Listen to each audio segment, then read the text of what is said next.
Mahigit 1 bilyon sa buong mundo ang may kapansanan. Iyan ay higit sa 15% ng populasyon ng mundo na karamihan ay nakatira sa mga umuunlad na bansa. Ito ay inaasahang lalago dahil sa mga salik tulad ng salungat, pagtanda, pagsugpo sa paglaki at natural na kalamidad. Ang mga taong may kapansanan ay nahaharap sa mas mataas na antas ng kahirapan kumpara sa iba.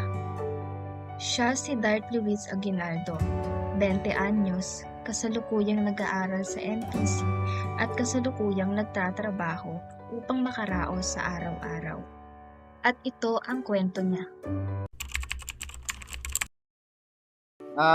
Actually, I'm 20 years old na. 23. 20. Okay, 20. Nag-aaral. Actually, sa Marikina Polytechnic College ako. May napag-usapan kami ng teacher ko na lilipat daw ako ng ibang school. Bakit? I have no choice naman. Kailangan ko sundin para din naman sa akin. Working student ka, di ba? Anong mo? Work mo? Actually, it's business. Dati ako tatrabaho sa call center. Napapabayaan ko kasi na priority ko yung pag-aaral ko. Ayun, nag-transfer ako into business. Anong course mo sa NPC? Activity 2E sa pagdodrawing. Ano yung mga hobby mo? Hobby ko, marami akong hobby. Kumanta, sumayaw, mag-drawing, magluto, mga ganyan. Marami pa yun. Paano yung financial support? Kanya muna tayo sa hata. Ano yun? Financial support po. Sa pag-aaral ko lang. Project lang, mga ganyan. Di ba nagdo-drawing ka? Isa rin yun sa racket mo. Yes. Ano yung mga dinodrawing mo? Yung pinaka lagi mong dinodrawing? Actually, portrait, mga tao, mga ganyan. Minsan lang ako mag-drawing ng anime. Anong epekto ng pagdodrawing sa'yo? Parang stress reliever mo ba yun? O ano lang? Parang ano ko lang siya, parang relaxation ko lang siya, parang ganyan. Pampatanggal lang ng stress. May mga kapatid ka ba o ikaw lang? Actually, meron sa dati ko tsaka sa mama ko. Yung sa mama ko kasi, 3 kami. Isang babae, isang lalaki. Ako yung panganay. Tapos yung sa daddy ko naman, isang babae. Kaedad ko lang din. Kamusta naman yung relationship mo sa mga sa parents mo? Okay naman. Napupuntahan ko naman sila kahit broken family kami. Napupuntahan ko naman sila kahit papaano. Kinakamusta ko rin naman yung condition nila. Okay lang naman daw sila. Marami lang ginagawa. Marami lang mga business na inaasikaso. Kaya hindi ako if meron kang family member or relative na same condition sa'yo? Wala, maliban lang sa akin. Ako lang talaga yung pinalad na ganito. Wala, as in yung mga ka-family ko, ka-relatives ko, normal silang lahat. Ako lang yung nagkaganto. Kung paano mo po nakuha Ulit po. yung ganyang sakit? Inborn po ba siya? Actually, yes. Nakuha ko to yung gantong sakit kasi mahabang istorya kasi paano ba? Pinabayaan ako ng mama ko sa bintana, nakalambitin kasi ako noon. Nakahawak ako sa bintana noon. Tapos iniwanan niya ako. niwanan niya ako sa may bintana kasi may nakasalang siyang lulutuin doon. Ayun, yung iniwanan niya ako, bigla ako napabitaw yun. Dire-diretso na yun. Nauna yung yung ulo ko daw. Nauna yung ulo ko, na-operahan yung ulo. Nilagyan ng hose sa ulo hanggang sa tiyan. Tapos tawag daw dito hydrocephalus. May tubig sa utak, mga ganyan. Ilang taon ka nung na-aksidente ka, sabi mo, di ba? Parang accident yung Wala. hindi siya Baby pa lang ako, wala pa akong taon, as in malambot pa lang talaga yung buto ko. months pa Wala lang. pa akong taon, as in. Wala pang months. Parang weeks, days. Yes. Minsan ba nahihirapan ka na ipagsabay-sabay yung pag-aaral mo tsaka yung work? Actually, hindi naman. May times din kasi kami na walang pasok. Yung walang pasok na yun yung tinutuon ko sa trabaho. Pero pag may gawain ako, yun, tuloy-tuloy pa rin. Pinipilit ko matapos ng maaga yung gawain ko bago ako magtrabaho dito. So, magandang umaga po sa ating lahat. Bago tayo magsimula, gusto ko munang ipakilala sa inyo si Mr. Dart Luis Aguinaldo. Narito po kami upang matunghayan ang kanyang sitwasyon at makakalap ng impormasyon mula sa kanya.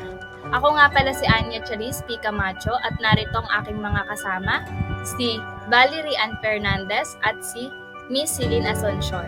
Kami po ay ang Group 4. Sir Dart, pwede ka bang magbigay ng konting impormasyon tungkol sa'yo? Hello, my name is Dart Luis O. Aguinaldo. Nag-aaral ako sa Marikina Polytechnic College. I'm drafting technology students and I'm BT 2E. So Sir Dart, kamusta naman ang araw mo ngayon? Ito, pagod. Galing business. Actually, kakauwi ko lang galing doon. Hindi pa ako nakakatulog. Ano yung mga pinagkakaabalahan mo ngayon? Business ko. Yun lang. Yung sa drawing naman is portrait. Dinadrawing ko yung mukha ng tao pag may time ako. Kamusta ang relationship nyo sa family po? Ang relationship ko sa family ko is okay naman kami, magkakapamilya. Close naman kami, magkakapamilya. At hindi naman gaanong magulo yung pamilya ko kasi nagkakaayos naman kami, magkakapamilya dito. Good day, sir. Gusto lang po namin malaman if bilang estudyante, kamusta po kayo? May mga challenges po ba kayong kinakaharap sa school? Actually, mga challenges ko na kinaharap sa school is yung late submission ng activity. Kasi totally naman is lilipat na ako ng ibang school. Actually, hindi ko na siya ginagawa.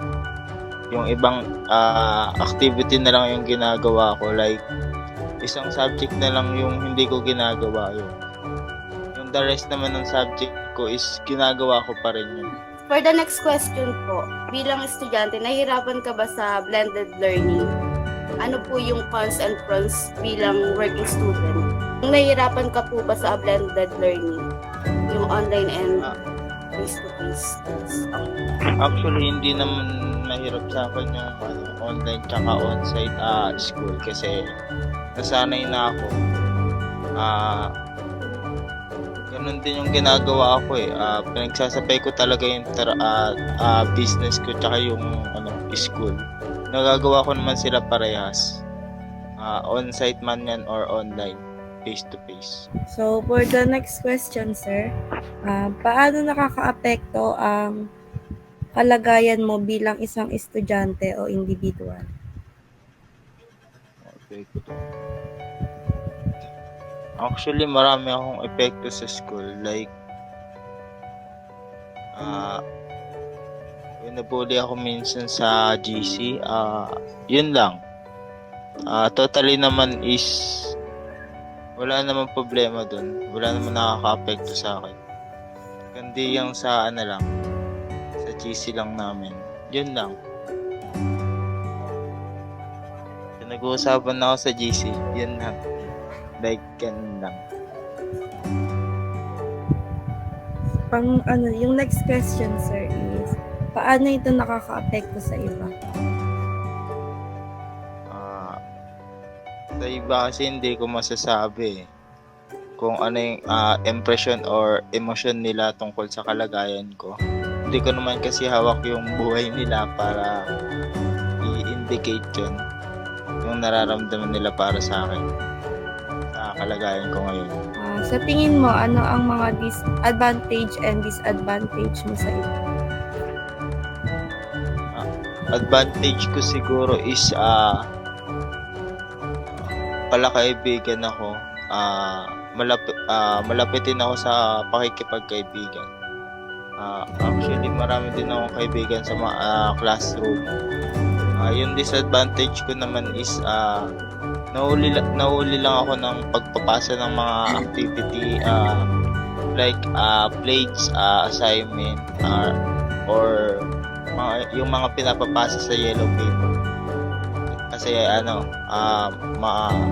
mano sa akin yung sa business ko. Nagsasabay ko na lang. Pagka-uwi ko na ginagawa ko naman siya.